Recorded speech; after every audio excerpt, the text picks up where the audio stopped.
Alright, nayi-ke le period ne-frequency siyichaza uma sibheka ini ama-longitudinal waves, which is ngibhale nama-formula asafana yabo, njengoba ngisho the relationship does not change. Okay, so i-period kade sibhale thina ukuthi sikhathi sikusaba ama-transverse wave ukuthi i-period it is the time taken for two consecutive crests to pass a fixed point. So manje sekuthiwa it is the time taken by a wave to move one wavelength. Khumbula wavelength vele it is a distance between two consecutive crests. But on a longitudinal wave, i-distance mayisuka kwi-compression eqaleni ize yofika kwi-compression elandela le eqaleni kwayo futhi ubude between lo ma-point oma-2 or the distance between uqala kwe-refraction nokuqala kwe-refraction entsha elandela le yokuqala. They have to be consecutive. Kubalulekile ukuthi alandelane, otherwise it won't be one wavelength. Yabo? So isikhathi nje sokuthi i-wave imove one wavelength, which means my move it, let's just say i-wavelength is 5 meters. So lesikhathi sokuthi le wave ihambe 5 meters is your period. Yabo? And then the frequency, it is just the number of wavelengths per second, which means mangahama wavelength azodlula lelo point nge-second elilodwa is your frequency. Ungakhohlwa lo. Again, F is equal to 1 over T. And T is equal to 1 over F. Period and frequency are inversely proportional. Unyuka kwe frequency ukwehla kwe period.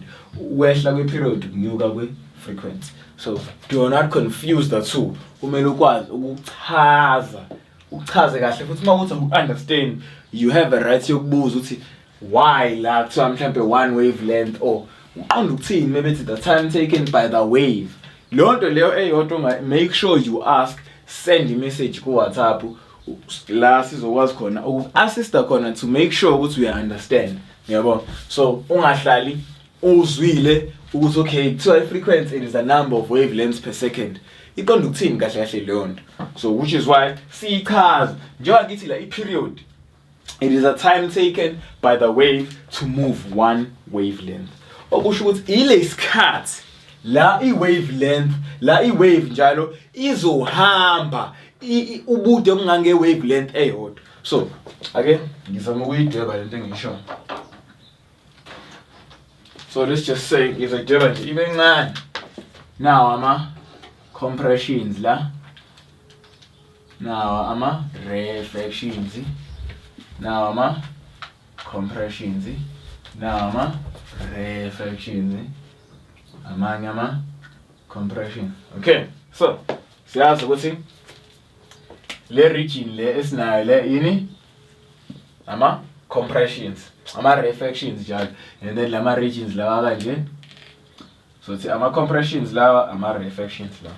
Sibona kanjani ke ini? Excuse me. What we call a period. Yabo? The time taken by the wave to move one wavelength. I wavelength uqala kwani kwama compression sibuyeni la aqala la isama compression. So lesikhathi sokuthi wave ihamba umuntu ongangokusuka la iziziyofika eqaleni kwalawa landelayo iyona ini wavelength angithi. So lesikhathi le wave le ezosithatha to move from point A to point B. Point A uqala kwani kwama compression, point B uqala kwami kwama compression as well. La eqala khona alandela naye kodwa akwazi ukusuka la uye kwamanye ama compression angithi. You have to go to kule elandelayo because I definition ithini? It's two consecutive. Kumele alandelane ama point which are in phase. Yakhumbula kade sichaza eqaleni wavelength. The same concept ke namanje. Isikhathi manje sayo i-wavelength eyodwa. Yabo? Kanti i-frequency ukuthi mangaki ama wavelengths azodlula kwi-point elithize nge-second elilodwa.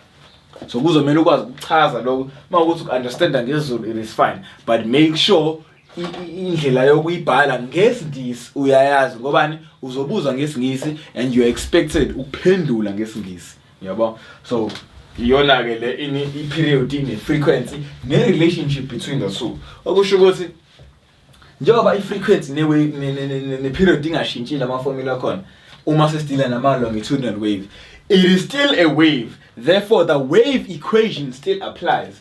Le ethi V is equal to F lambda. It will still apply. Le ethi V is equal to the distance traveled divided by the time. It will still apply. Yonke le knowledge esesiyifunde awuyilahli phela manje masufika kwama-longitudinal waves. Iyona ezoku-assista to understand even more. Yabo? So ama-calculations kuzoyiqhamuka bakutshele ngama-longitudinal waves with the wavelength of inumber ethize and i-frequency ethize. Uma sebekubuza lapho i-speed of that wave, when ayikho enye formula ekuzomela idume ekhanda besides the wave equation. Iyona formula ezokunikeza the speed of the wave and iphinde ikunikeze i-frequency, iphinde ikunikeze i-wavelength depending ukuthi ke ukuphi okuthu okunikeziwe. Yabo? So ngicela ke lama formula ungawalahli. Uma u4 iwona esowasebenzisa to answer wonke ama questions so far esesikufundile under the topic of wave, sound and lights. Asiyeni khona.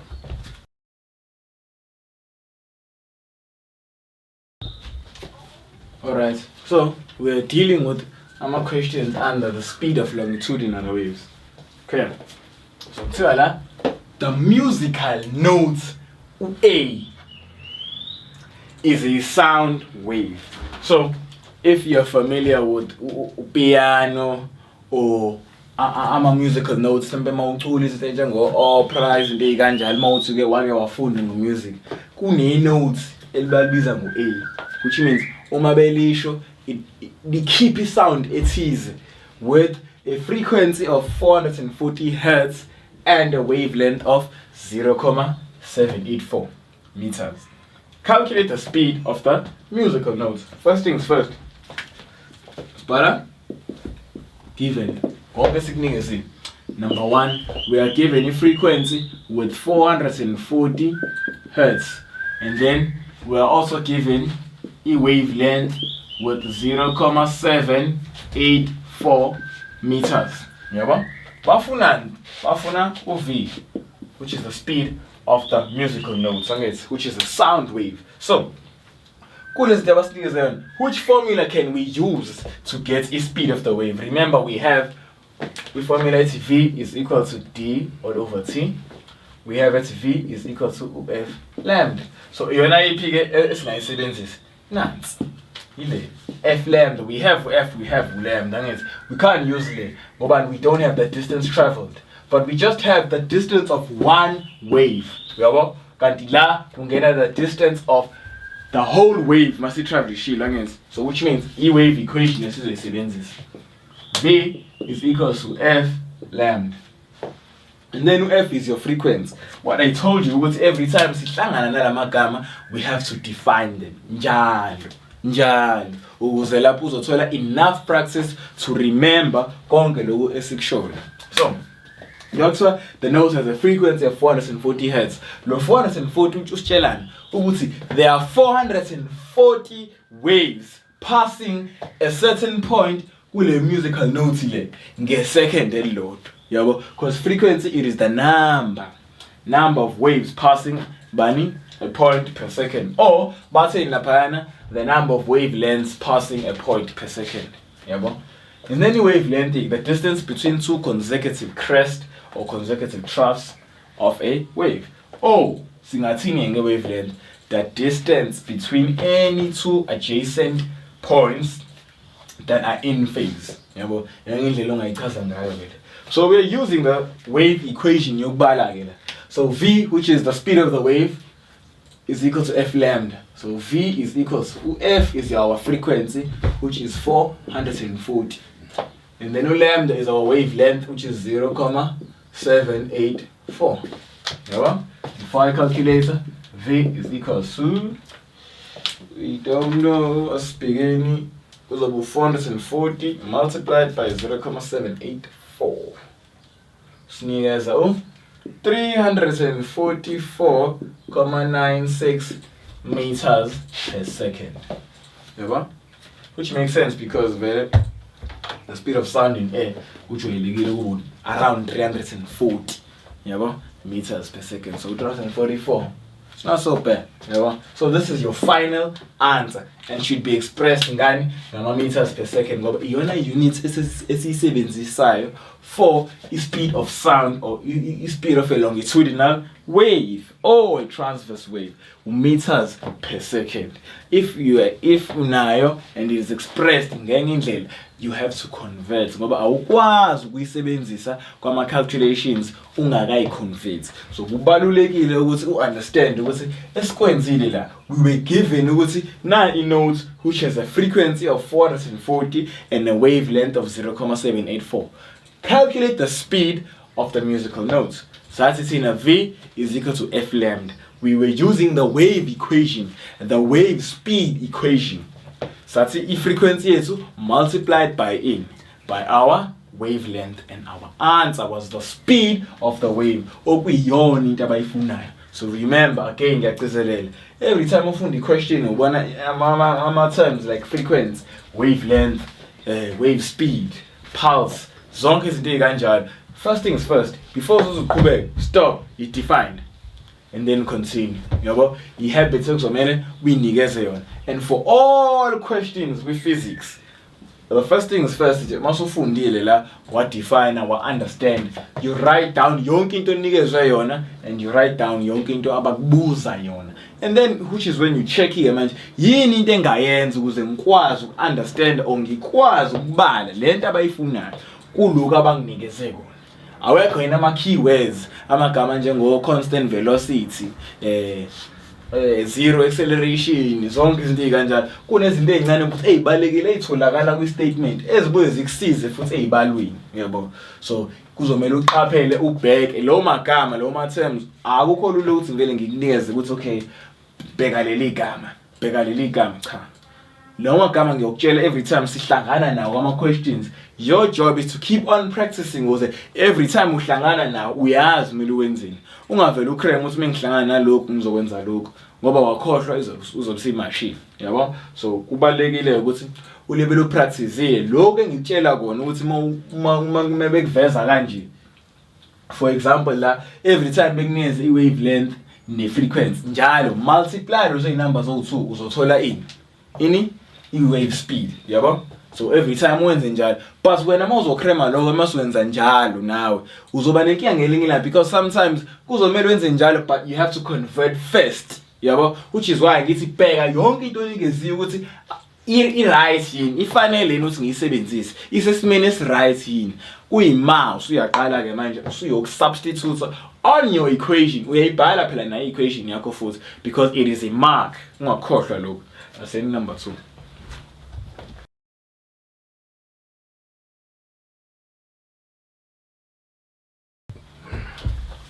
Alright, so now mbuzo ke olandela.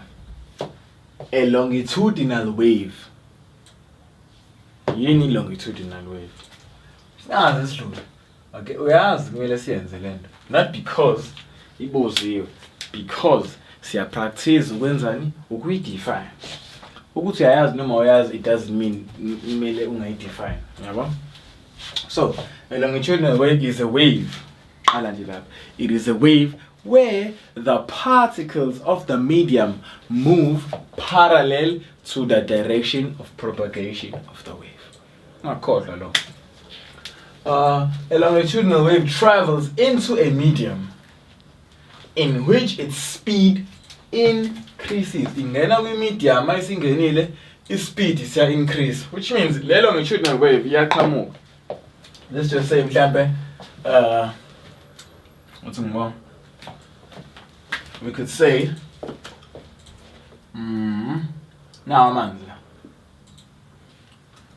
ayaqala la, and then le longitudinal wave iyaqhamuka la, iyaqhamuka i-direction yakhona iza ngala. The time ingena kulamanzi ivele isheshe kakhulu iphumele ngale, yabo. Yini yenze ukuthi kunyuke ispeed sayo lento abayibuza. How does this affect its period? Number 1, number 2, frequency. So asikhulumeni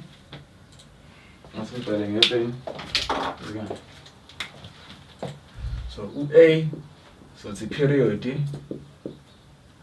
B, so it's a frequency. C, wavelength. Affected kanjani? Remember a period, dang it. A period, it is the distance. It is the time taken to travel in a point amabili. So now the speed increases, which means it now travels faster. Which means a period will increase. Will decrease, will decrease. Why?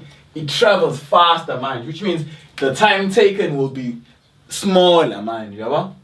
So it will decrease. But remember, frequency or the frequency of the wave depends on the vibrations of the particles. So which means vibrations asafan. It's just that it is now moving fast, which means the frequency will remain the same. But stay the same. So what's better spelling now. Stay the same. What about the wavelength? We have when V is equal to F lambda. So wavelength increase, speed increase, and low change. Automatically since low onyukayo kuzanyuse lo phela. Because kuya multiply la. I-answer ayikwazi ukunyuka uma products uma u2 enganyukile. Which means la kuzoba increase. When your job is to keep on defining. Njengoba ufika nje ka physics, i-practice lento ukuthi nje wena define. When we are defining why kuzokusiza, because ephepheni you get sometimes ungathola ama definitions awu 8 on one paper. Mhlawumbe iphepha lathi of 150, lelo zolibhala ngo-term 4. Lelo phepha lelo uma ulibhala noma definitions awu 8, that's 16 marks oyekayo. So akwazi, kuzomela ulungise wenze sure ukuthi ama definitions akho uyawazi, understand ubudlelwane between ama quantities. Njengoba ubona la, wave speed is equal to any frequency times lambda, wavelength. So if the frequency is unchanged but the speed increases, therefore the wavelength was increasing. Okay, usuphendulile umbuzo. Because right only. So that's by increase or decrease noma stay the same. Because now you are not following the instruction. Ukuthi uyazi ukuthi why ku decrease why ku increase asinendaba wena kutheni isho ukuthi kwenzakala nephela. Kuzo affecteka kanjani? Asidluleni phambili.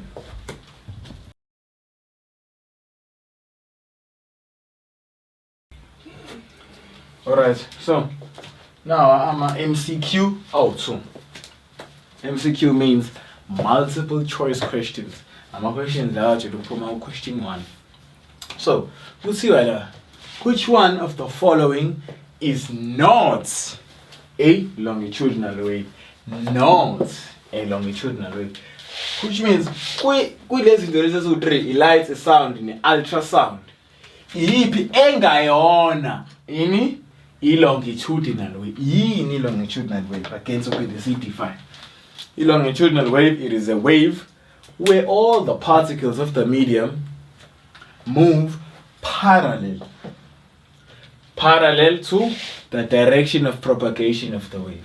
I repeat. So, between light, sound, and ultrasound, what we know is sound is a longitudinal wave. You understand? So, which means out.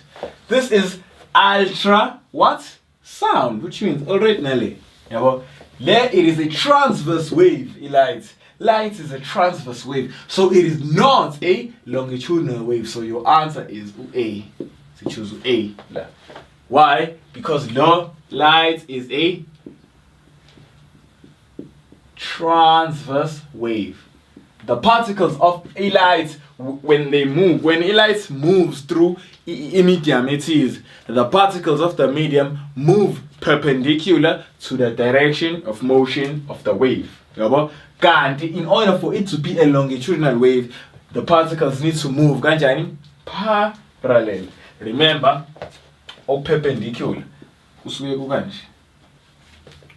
perpendicular, and then ube ukuthi into parallel isuke mhlawumbe ikanje, yabo, and then the line law becomes parallel to this line, yabo. Maths, this is how it's represented. Like a physics, we are talking about motion also, the motion of the wave and the motion of the particles. If the motion of the wave iya kanje, it doesn't matter, on one direction God, and the motion of the particles ihamba up or maybe iya down, it doesn't matter, it becomes in a transverse wave. But if the motion of the particles and the motion of motion of the particles and the motion of the wave, if it's moving parallel to each other, therefore it becomes a longitudinal wave. So njengoba light transverse wave, which means yona motion of the particles, the motion of the wave perpendicular at 90 degrees. Ungakhohlwa la mawuthi usebenzisa protractor ila kulomugqa lo phakathi nendawo kuyona iprotractor yakho. Iprotractor is an instrument esisebenzisayo to measure ama-angles from 0 to 180 degrees. Le ephuma kwi-med set ebuye ihambe kanje, and then la ibe nama measurements ayale from 0 degrees ngala iziyofika ku-180. Into ekhona kwi-med set yakho la khona i-compass le yokwenza ama-circles yonke lonto leyo. So at 90 degrees, which means kulo line lo eola engikhuluma ngawo, which means the motion of any wave yakho mawukuthi iya left or right, njengoba kwenzile left or right, and ama particles aya vibrator up and down, i-transverse leyo. Kodwa if ama particles akho air up and down, and the motion nayo it's either up and down, therefore in leyo longitudinal wave. Asize ngala. Which one of the following media can a longitudinal wave like sound not travel through? I guess we will understand the most. But which one of the following media? In media, don't think of social media. No. In media, it is kunobunye nobuningi obufunda usayingana ngithi njengoba ukuthi methiwa ibhola elilodwa, amabhola uma esemaningi, yabo, one girl many girls, yabo, uzothi one plate many plates, yabo. Lana ke one medium, yakhumbula medium, the one that can be a solid, a liquid or a gas, angithi iyona ke leyo le which allows the wave or the pulse to travel, yabo. Iyona ke lekhulunyanga maningi phela manje nje abakhuluma ngawo la. So iyona yipi la longitudinal wave enjenge sound engeke ikwazi, bathe not, engeke ikwazi ukutravel, engeke ikwazi ukuhamba kuyona. After njenge solid, i-solid is not a correct answer. Why? Uma kukhona angithi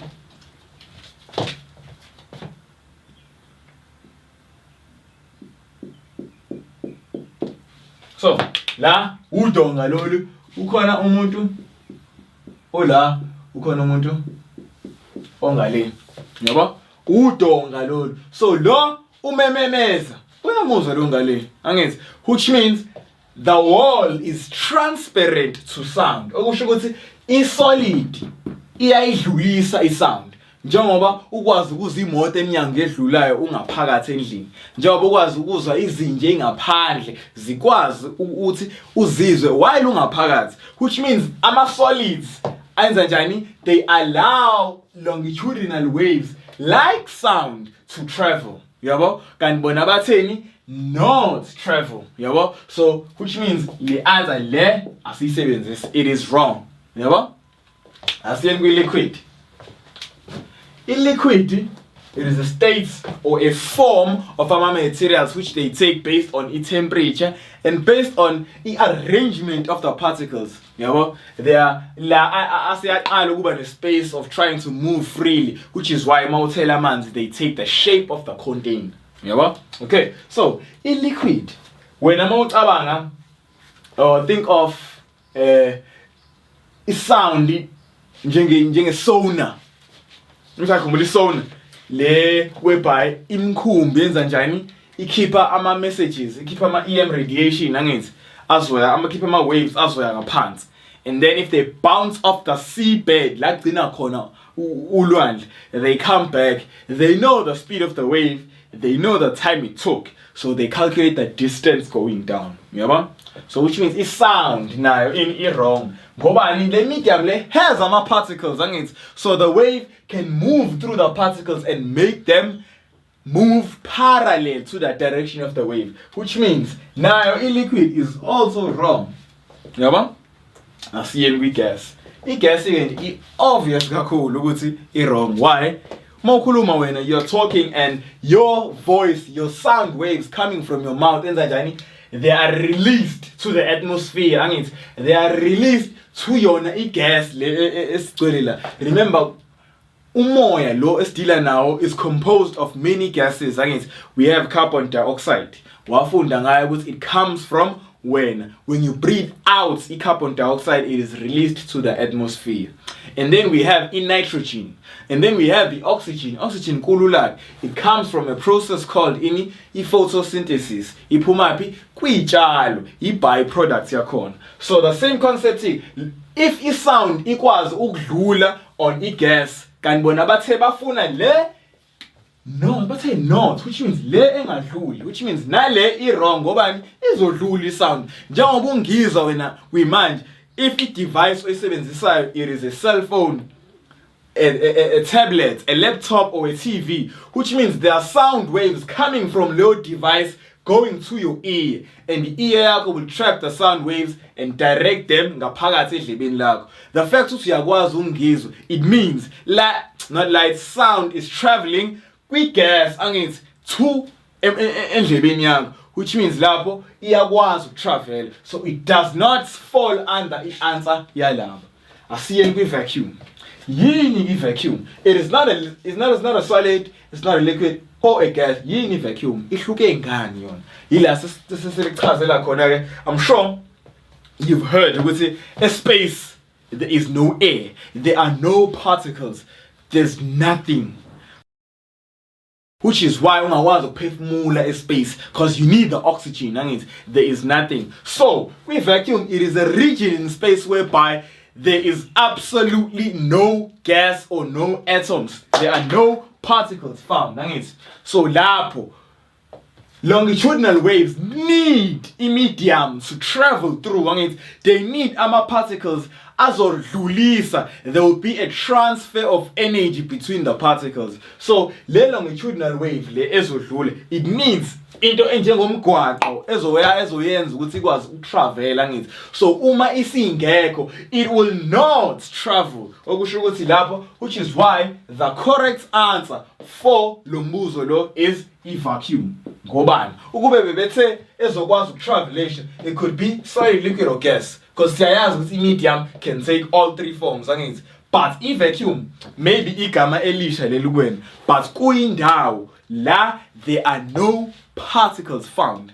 So when a mobile movie mhlambe kuyaliwa space mhlambe kunama aliens or something kadujulwana ngezinto ezixhumayo, and you hear the voices, you hear the sounds, abantu abenza imove abenzela wena ukuthi uzwe, hayi ngowena kukhala. In space mekuxhuma abantu mebekhuluma abazwani yabo. Outside here ama space shuttles up ngaphandle nje ukuthi bayayintantela ngaphandle, they will die. Why? There is no oxygen for them to breathe. You need oxygen for any jungies. So knowledge yakho ke la is supposed to be vast because ukwazi understand lo 2 marks nje lo. So imagine you're about to start a paper, question 1, and imbuzo kanje iyaqhamuka, and then when you start guessing, yabo, with multiple choice we don't guess. Siyahlaziya kahle yonke into, and then siyakwazi ukukhipha nga 1 up until the answer le esifunayo siyithola. Asifundele phambili.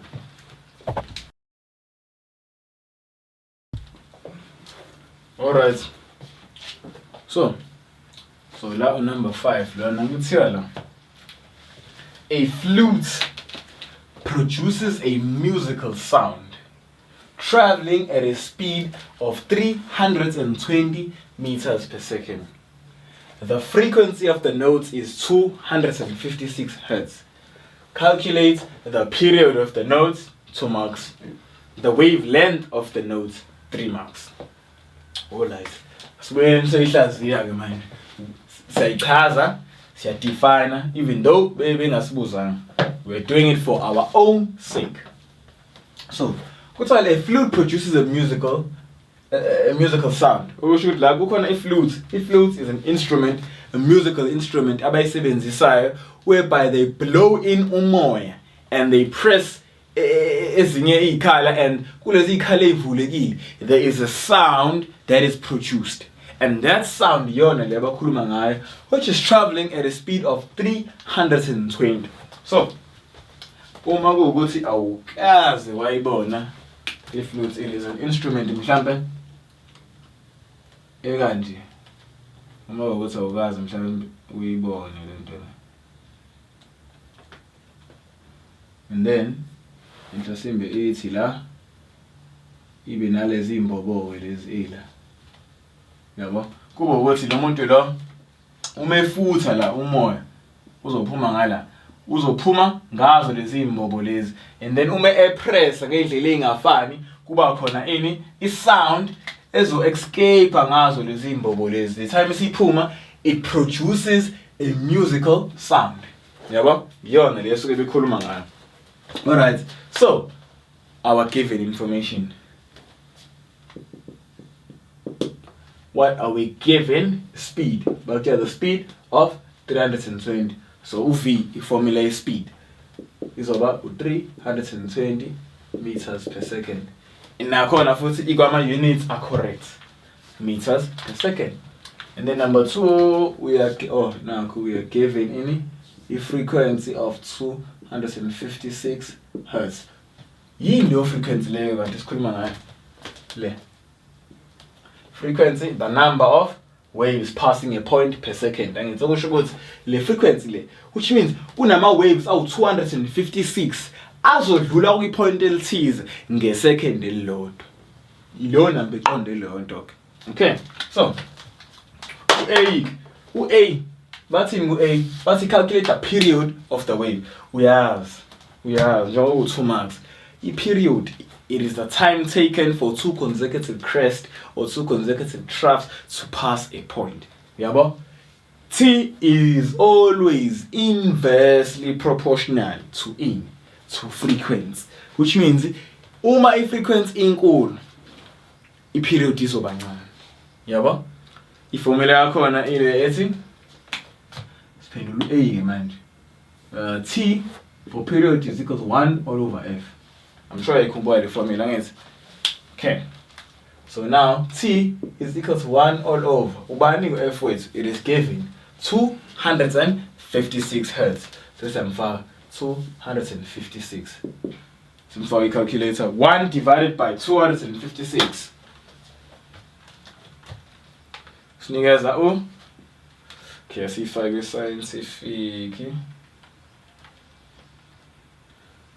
3,91 times 10 to the minus 3 seconds, which is like 0,00391 seconds. You know? So that is our period. 2 marks wakho nje lo. Olula le formula ni hands. So let's do B, the wavelength of the note. Yabo. So buka V is equal to F lambda. It's now V nangu. It's now F nangu. So we can get lambda. So if we divide the frequency indawo zo2 bazokhanzelana laba, so lambda is equal to V all over F. Iyona formula siyisebenzisa. So lambda is equal to V divided by the frequency. So sekuzoba 320 divided by 256. This is a Puma final answer. So 320 divided by 256. Usinikeza 1,25 meters. Yini leyo. It is our wavelength, the distance between 2 consecutive crests or 2 consecutive troughs. So iyona wavelength yethu le and iyona period yethu le. So we've answered A for 2 marks la. We've answered B for 3 marks la. The reason it's 3 marks it is because we have to manipulate the equation in Tala and solve for any wavelength, which is what we did. So the new formula so is. Okay, so asiphinde siwuhlaziye kahle lo mbuzo for laba abasekhaya abanga understandang. So la kuthiwa a flute produces a musical sound traveling at a speed of 320 meters per second. A flute le uzothi lo muntu lo omeyishaya mefutha uzophuma isound kuyona ngithi. Nithami iphuma lo sound leyo travels ngespeed esu 320 meters per second. Travelesha kephi? Yipi medium yayo le sound? Abakutshelanga but i-common sense iyakutshela ukuthi le flute le meyishaya i-sound it will travel emoyeni. Ngobani? Once wangena ngaphansi kwamanzi methu uyayifutha le flute ngeke iziphume le sound. Ngeke iziphume. Yabo? Uyafana ukuthi uyifuthela amanzi. Yabo? So the medium lana is air, which means the particles of air are the ones that will receive the energy and transfer low energy. As there is a transfer of energy, there are regions whereby particles are closest together, which we call compressions. There are regions whereby the particles are furthest apart, which we call refractions. Okay, so asizeni lana. Njengoba kuthiwa lana, the frequency of the notes is 256 Hz. Iqonda ukuthini lo nto? Asibuyeleni emuva kule number le 320 kuqala before sichazele. Njengoba kuthiwa 320 meters per second. So le speed isikutshela ukuthi le sound travels amameter awu 320 ngesecond elilodwa.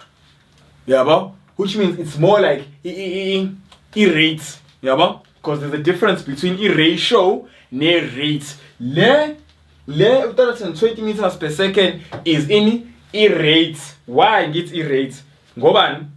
There is a comparison between two quantities. Noma quantity it is in the distance and the time. Which is why kuno meter, kuno second. Alright. Si break it down jalo in la lo 320 meters per second ukuthi uqonde ukuthini. So sesiyazi ukuthi shuthi le sound ihamba amameter awu 320 ngesecond elilodwa. So umehluko between rate le abasinike ngayo ne ratio, which means lapho soke kuqhathaniswa ama quantities awu2 with different units kuba rate. If beqhathanisa ama quantities awu2 with the same units, leyo ratio. Le rates. Yabo? The rates at which distance traveled, which means the distance over time gives you the speed. 320 meters per second. Le frequency le nisitshela ukuthi njengoba le sound le ihamba at 320 meters per second. Kunama wave adlula ipoint elithize awu 256 ngesecond elilodwa adlulayo. Lelo point lelo singasho ukuthi it is arbitrary, okusho ukuthi it's random. Ngesilcom, ngesilazi lona libi, but we know there is a position kune point elilodwa la ama wave azolibele edlule khona ama wave awu 256 ngesecond elilodwa, which is how we have the frequency of 256 Hz, because definition yayo frequency sibiza ngani.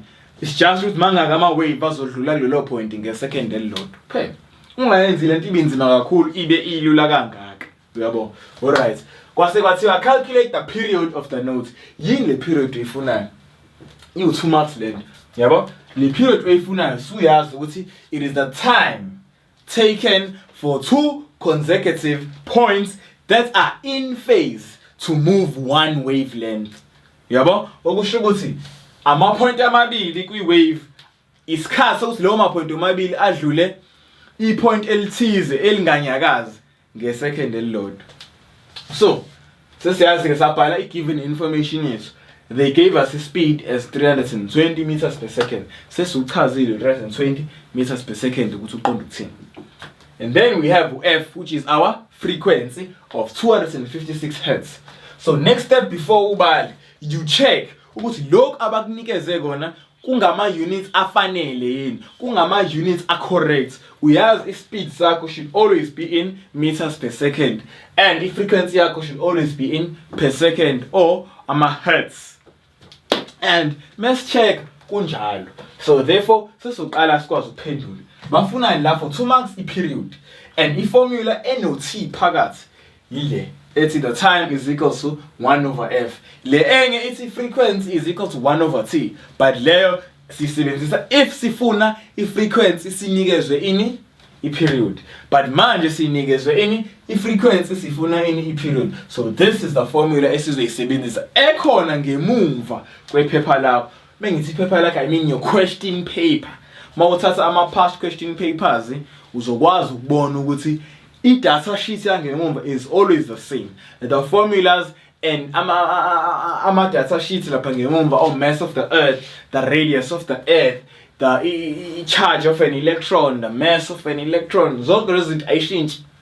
So izinto engamele uyikreme nama formula ungawakreme, but do them enough uzuwazi ngekhanda.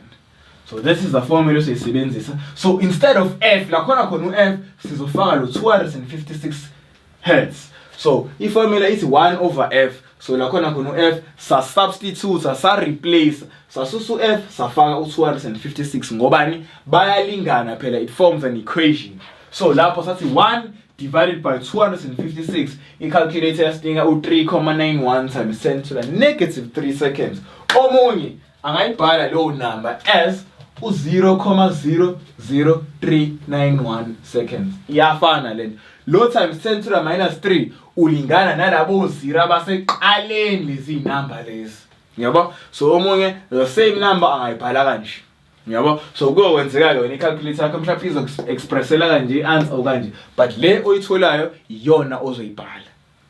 Iyona ozoyibhala. This is not simplify, asi-simplify lento. Akufani njengokuthi mawuno 100 divided by 10 u10.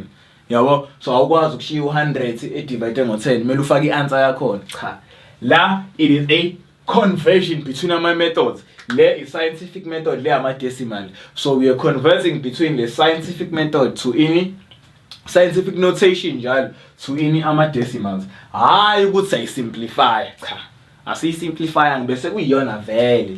It's just that ibifakwe ngenge i-notation. Iyona pent ehlukile. Asiyeni ku-B. Ku-B manje sebethi calculate the wavelength of the nose. Siyazi i-wavelength ukuthi kuyini. Angithi i-distance, ubude bokusuka kwini, one point to the next. Yini ebalekile ngalama point omabili? Kumele alandelane abe consecutive or adjacent. Amagama aqonda ukuthi ayalandelana asondelene lawo ma points. But ke this is a longitudinal wave. Angithi akuyona i-transverse wave, which means akubona ubude obusuka from the crest to the crest. Cha, ubude obusuka from the compression to the compression or the reflection to the reflection. Njoba kade ngikudwebelile le nto le kade ihamba kanje uyayikhumbula. Iyona ke le ubude obusuka from kule kanje uziyofika kwenye efana nayo, ngoba lapha nendawo kuzoba khona le ene space esiningi. Uyabo? So the distance yokusuka kule uzuye kule landelayo, from one compression, from the start of one compression to the start of the second compression, gives you your wavelength. Iyona le esifunayo. So now we will use the wave equation. Le ethi V is equal to F lambda. Yabo? But what do we want? Lambda, our wavelength. So we will divide by the frequency on both sides. Ukuze kusale the new equation ekanje. Okuyiyona esisebenzisile ukuthi the wavelength is equal to the wave speed divided by the frequency. The wave speed basinikezile la eqaleni ukuthi u320. So substitute. I-frequency basinikile batheni u256. Some substitutes. We divided the two, sathola 1.25 meters, which is how we answered le mbuzo le of A no B. Asiyeni kumbuzo olandela.